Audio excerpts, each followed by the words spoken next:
Hi అండి అందరికీ. ఇడ్లీ పిండిలో 2 స్పూన్లు వరిపిండి, 2 స్పూన్లు మైదా పిండి, ఆనియన్, పచ్చిమిర్చి, టేస్ట్కి సరిపడినంత సాల్ట్, జీలకర్ర వేసుకొని కలుపుకొని పొయ్యి మీద కళాయి పెట్టుకొని ఒక 10 నిమిషాలు పక్కన పెట్టుకోవాలి. కొంచెం నానిన తర్వాత అప్పుడు వరిపిండి ఇప్పుడు వేసుకున్నాను.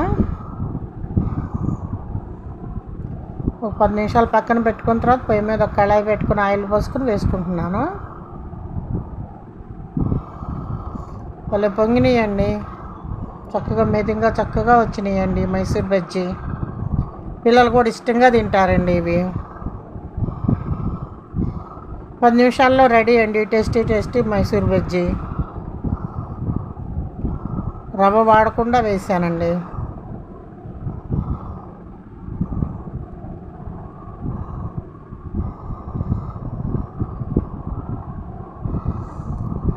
వీడియో నచ్చినట్టయితే లైక్, సబ్స్క్రైబ్ అండి.